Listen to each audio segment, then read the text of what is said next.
Bonsoir à tous, merci de nous suivre sur RTI 1 ce samedi soir. 8e jeu de la francophonie, la Côte d'Ivoire a remporté l'or ce samedi 29 juillet, dernier jour avant la clôture, en lutte africaine. Tout à l'heure, des images de ces victoires. Rencontre du président Alassane Ouattara et de son homologue de Sierra Leone, Ernest Bai Koroma. Les deux chefs d'État ont abordé des questions d'ordre économique et politique à l'occasion de la visite de 48 heures du président ivoirien en Sierra Leone. 39e conférence de l'UNESCO en octobre 2017 à Paris. Avant la rencontre, la Commission nationale ivoirienne de l'UNESCO initie des travaux préparatoires des experts ivoiriens et des clubs UNESCO de Côte d'Ivoire. Et puis au Sénégal, la campagne électorale a été marquée par des violences. Elle a pris fin hier vendredi sur fond de tension. Le scrutin législatif est pour demain dimanche. Bienvenue dans le 20h, vous êtes sur RTI 1. Lui, il est chorégraphe, il est ivoirien. Sa renommée dépasse les frontières de la Côte d'Ivoire. Et c'est avec grand plaisir que nous recevons pour la page culture de ce soir Georges Momboy. Bonsoir, monsieur Momboy. Alors, il a été le maître d'œuvre du spectacle que le monde a pu voir pour l'ouverture des 8e Jeux de la francophonie. Et avec lui ce soir, nous allons parler de la place de la chorégraphie dans la culture. Ce sera tout à l'heure. Restez donc avec nous sur RTI 1. Au programme de ces 8e Jeux de la francophonie, la Côte d'Ivoire a remporté l'or lors des épreuves de lutte africaine. Des images à chaud. Ça y est, encore. Deuxième, ça y est, encore. Tire encore. Encore. Ouais, ça y est. Ah oui, la Côte d'Ivoire. Hein? Et là, il y a 3 appuis. Ça y est, la Côte d'Ivoire remporte sa première médaille d'or. C'est magnifique. Je suis aux anges. Vraiment, je m'exprime, je suis très heureux. La première médaille d'or de la Côte d'Ivoire. Merci, amis. Merci pour le travail qui a été accompli par Christian Danga, par le biais de la coopération bilatérale entre la France et la Côte d'Ivoire. C'était vraiment ce travail a vraiment payé. En basketball, c'est la France qui a remporté l'or face au Canada. Elle a été sacrée nouvelle reine du basketball féminin au cours de ces Jeux et succède ainsi à la Côte d'Ivoire qui était sur la plus haute marche du podium dans cette discipline en 2013 à Nice. Dans l'actualité également ici en Côte d'Ivoire, le président Alassane Ouattara est en Sierra Leone pour une visite officielle de 48 heures.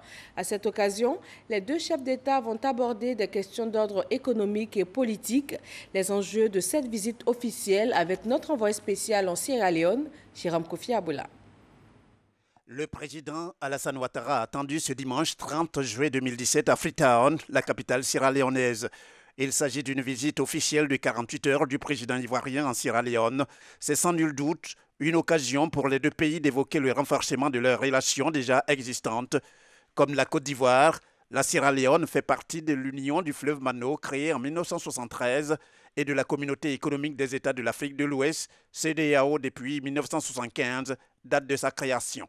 Au regard de l'appartenance de leurs pays respectifs à ces deux zones d'intégration, il est certain que des sujets politico-économiques soient les points essentiels d'échange prévus entre le président ivoirien Alassane Ouattara et son homologue sierra-léonais Ernest Bai Koroma.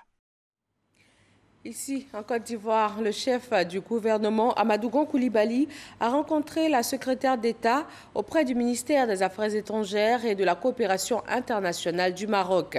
Le point de cette rencontre avec Alexis Ouedraogo.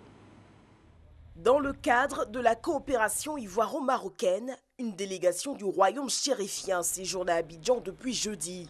Conduite par la secrétaire d'État auprès du ministre des Affaires étrangères et de la coopération internationale marocaine, Mounia Bousseta, la délégation a pour mission de préparer le groupe d'impulsion économique Maroc-Côte d'Ivoire.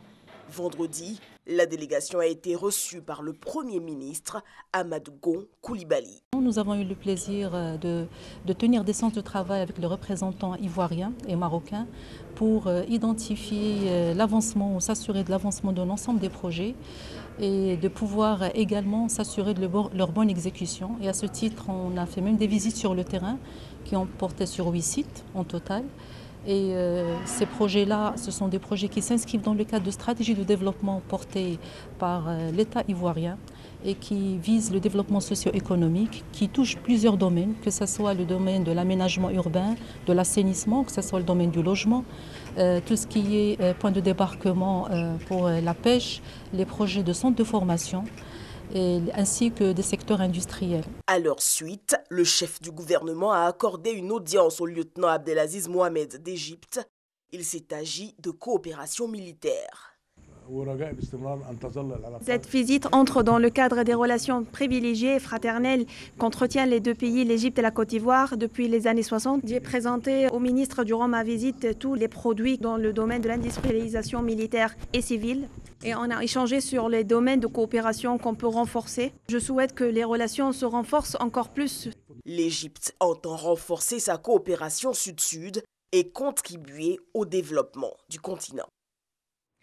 La secrétaire d'État marocaine qui a été reçue par le Premier ministre s'est ensuite rendue à Locodro. La Côte d'Ivoire et le Maroc ont initié le projet de construction et de gestion du débarcadère de Locodro. Le coût global des travaux est de 3 milliards de francs CFA. Debisoyo, Serge Coléa. La secrétaire d'État marocaine accueillie dans une ambiance festive à Locodro dans la commune d'Atekoubé.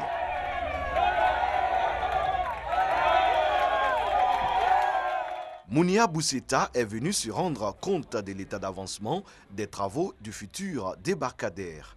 Elle a visité successivement le bâtiment qui doit abriter les fours modernes, celui de stockage de poissons ainsi que la fabrique de glace.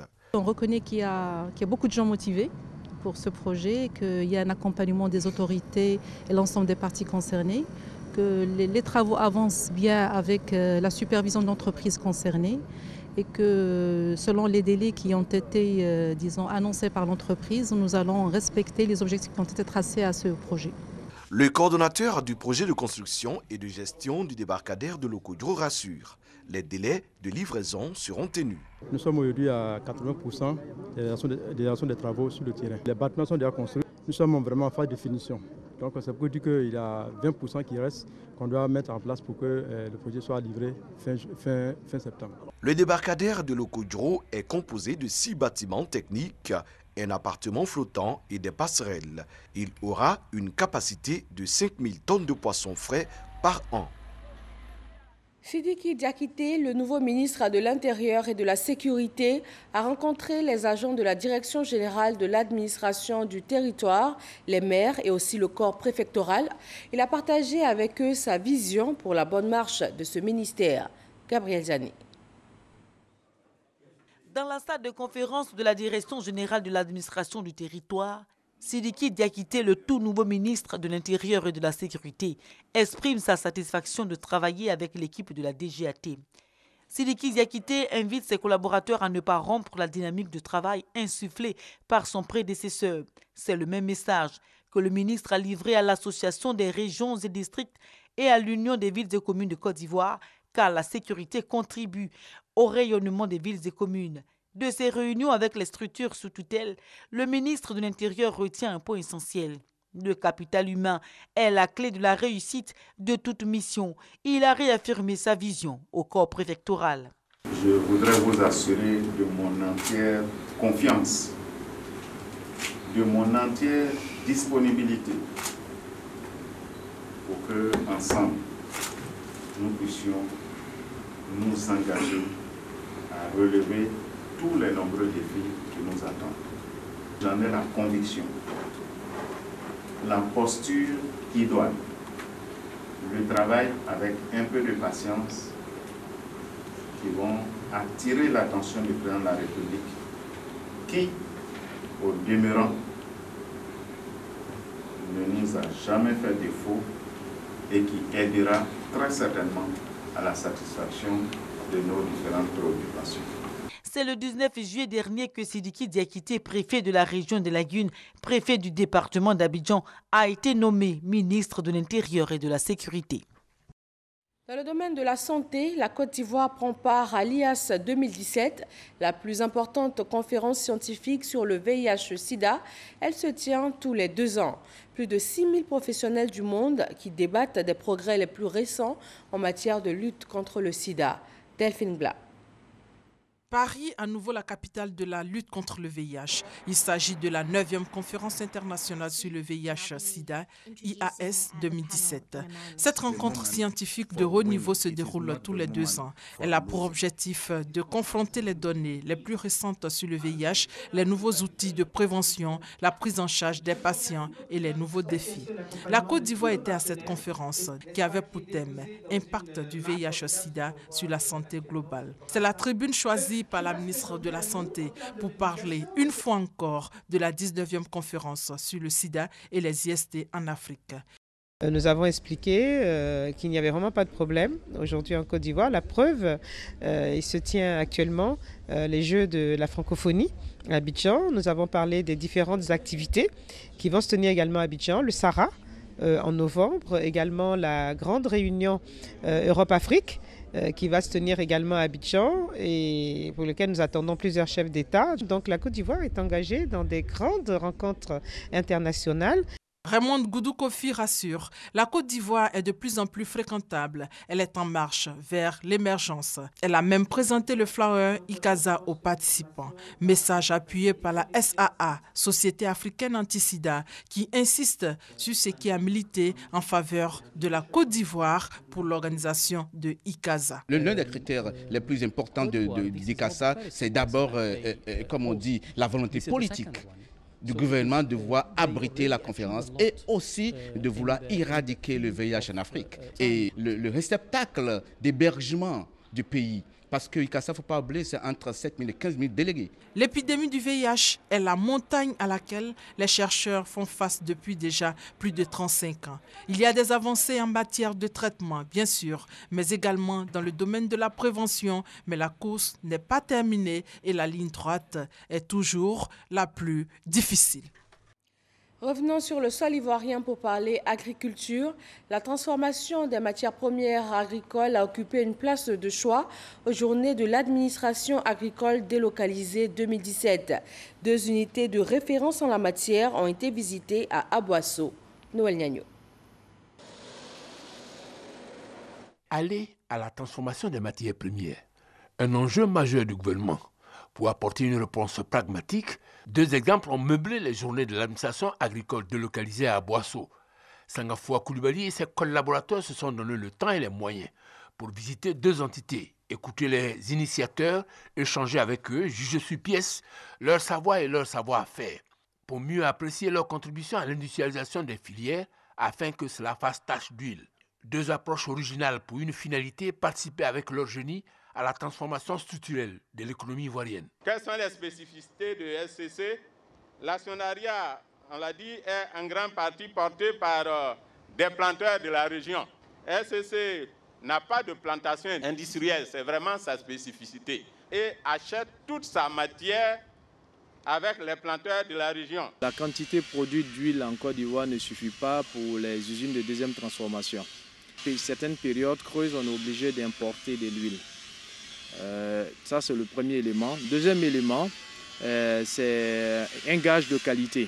Quand vous produisez votre propre huile, vous produisez la qualité qu'il faut pour faciliter le reste de la création de valeur. Donc, la deuxième transformation. Troisième élément, quand vous faites la production vous-même, si vous maîtrisez bien votre processus de production, vous réduisez les coûts considérablement parce qu'il n'y a pas la marge de celui qui ferait la première transformation pour votre compte. Fait significatif à souligner, la donne environnementale est prise en compte et mise en œuvre. Dans un premier temps, vous verrez un premier bassin, c'est le bassin de refroidissement. Sa fonction, c'est refroidir les fluents parce que le fluent il va sortir ici à 60 degrés. Et pour que des bactéries, pour la deuxième phase, il faut refroidir d'abord le fluent. Quand on refroidit les fluents, on va dans le deuxième bassin. Et dans le deuxième bassin, nous faisons une culture de bactéries qui vont consommer la partie grasse. Ils vont décomposer la matière grasse. Quand ils ont fini de faire la décomposition, on va dans un troisième bassin maintenant où on les laisse sans matière grasse. Donc c'est biologique, ils finissent par mourir. Et après ça, on prend naturellement, on prend l'eau, on fait l'irrigation des plantations. Sur le tableau de la création d'emplois, le résultat donne 312 emplois, dont 78% de femmes à Sud Como et Kaohsiung et 34 Africa Palm Industries avec une moyenne d'âge de plus 36 ans. 39e conférence de l'UNESCO en octobre 2017 à Paris. Avant la rencontre, la Commission nationale ivoirienne de l'UNESCO initie des travaux préparatoires pour les experts ivoiriens et les clubs UNESCO de Côte d'Ivoire. Fidèle Aigné et Abou Sanogo. La Côte d'Ivoire siège depuis 2016 au Conseil exécutif de l'UNESCO. Pour préserver cet acquis et faire des propositions pertinentes à la 39e conférence de l'organisation, les experts ivoiriens renforcent leurs capacités. D'où l'organisation d'une formation pour leur permettre d'avoir les outils nécessaires pour une participation honorable. Initiative de la Commission nationale ivoirienne de l'UNESCO. L'enjeu, c'est que nous devons nous faire entendre sur la scène internationale. C'est une tribune internationale, il faut que la Côte d'Ivoire prenne toute sa place. À la conférence dernière, nous avons été félicités sur beaucoup de points. Donc nous devons continuer à être félicités par les organisations internationales. L'excellence de nos experts est mondialement connue. Il s'agit donc de renforcer cette image-là et de faire en sorte qu'au sortir donc, de la 39e conférence générale, on dise à nouveau que la Côte d'Ivoire a été un pays de référence dans le contenu de son discours, dans le contenu de ce qu'elle a produit. Les préparations qui se font donc, au niveau des pays, ce sont les propositions qui vont donc présenter donc, lors des travaux de la session générale, validées. Et c'est à partir des décisions sont prises que les représentations des pays appuient les commissions nationales ivoiriennes pour l'UNESCO présentes dans chacun des pays.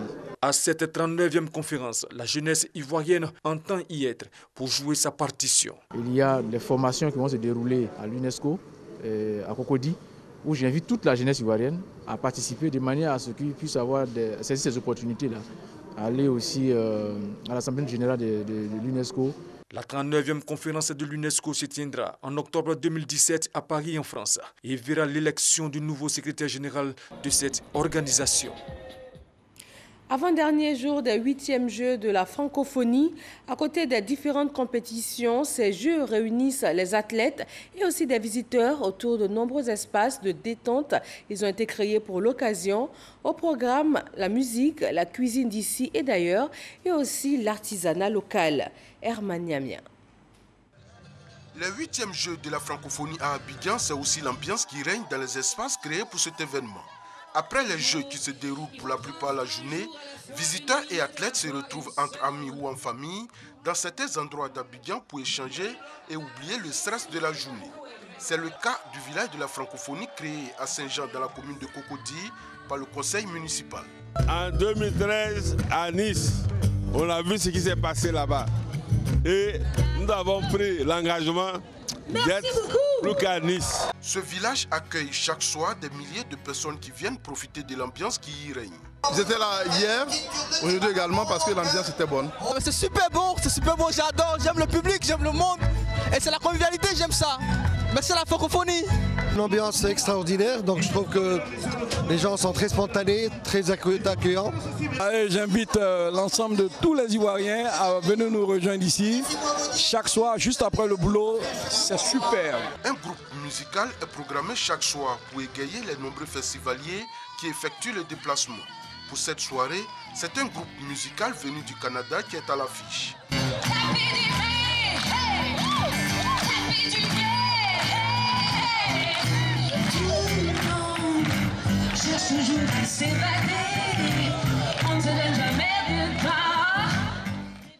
Vous êtes tellement des gens chaleureux, c'est incroyable. On a passé un séjour jusqu'à date.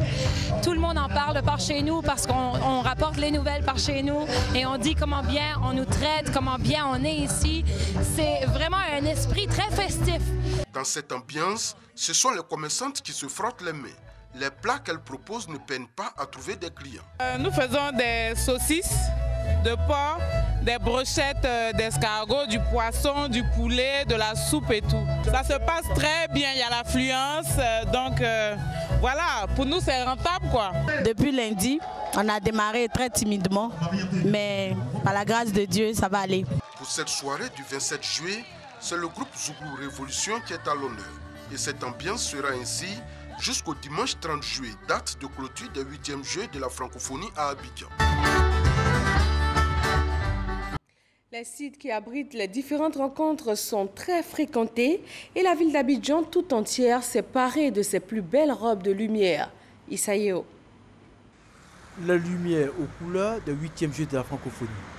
Abidjan, la perle des lagunes illuminée à l'occasion de ce grand rassemblement sportif et culturel de la jeunesse francophone. De nouveaux habits qui donnent fière allure à la capitale économique. Nous avons apporté cette féerie-là, cette magie sur tous les sites qui accueillent donc les 8e Jeux de la francophonie. C'est des sites qui ont été donc illuminés pour montrer notre légendaire hospitalité, pour permettre à toutes ces personnes qui arrivent là de vivre cette féerie-là, qui sont donc aux couleurs de la francophonie. Le spectacle de lumière est plaisant à voir, de l'aéroport Félix Houphouët-Boigny, avec le traditionnel Aquaba au 3e pont Henri Konan Bédié, en passant par le village des Jeux, le palais des sports, la place de la République et la cité administrative au plateau. Le décor est planté pour séduire participants et population. J'ai apprécié vraiment la manière dont on a mis la lumière, ça tient avec les drapeaux, donc c'est bien. Donc on a aimé la Côte d'Ivoire vraiment. Les lumières sont magnifiques, sont très magnifiques. Et je suis très content pour venir ici parce que nous sommes des leaders traditionnels. Les rues sont illuminées, voilà, on apprécie, c'est bien, ça permet aux uns aux autres de venir assister aux jeux sans que vraiment ils aient peur, quoi. La lumière que vous voyez ici, au fait, c'est une lumière qu'on a mis pour pouvoir mieux éclairer le village. Ça donne une beauté vraiment parfaite. Vous les voyez comment c'est bien joli. Et les athlètes adorent ça vraiment, ils admirent. Les lumières continueront d'illuminer le ciel abidjanais après les Jeux, quelques jours encore. Une manière pour les populations d'apprécier la beauté de la capitale économique la nuit. Voilà donc pour ces 8e Jeux de la francophonie qui se déroulent dans la capitale économique ivoirienne. La cérémonie officielle de clôture aura lieu demain dimanche et nous sommes ce soir avec une des personnes qui a œuvré et qui œuvre donc à la réussite de ces Jeux. Rebonsoir Georges Momboy. Rebonsoir. Vous êtes danseur chorégraphe. Après une formation à la danse contemporaine, en plus de celle du terroir, vous avez multiplié les spectacles aux 4 coins du monde en compagnie de troupes artistiques. Nous allons suivre votre portrait avec Astou Touré et on se retrouve tout juste après. Ok, merci. Né en Côte d'Ivoire, Georges Momboy danse depuis son enfance. Bercé par les rythmes et chants de son pays, dès l'âge de 13 ans, le danseur chorégraphe donne des cours de danse africaine et se forme en danse classique, jazz et moderne jazz. Sa première commande vient de l'UNESCO.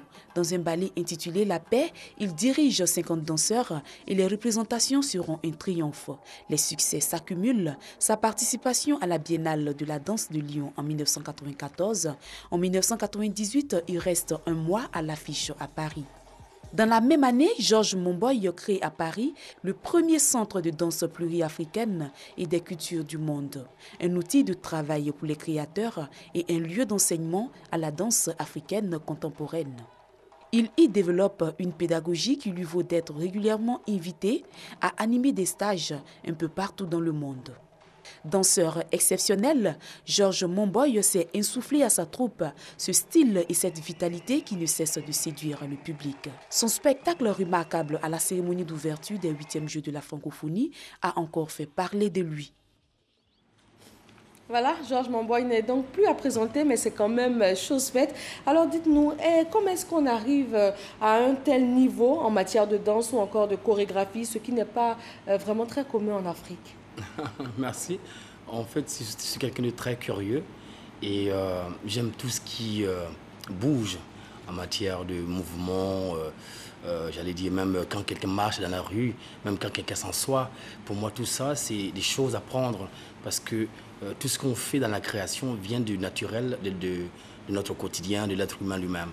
Donc du coup, tout est inspiration et c'est ça qui me porte.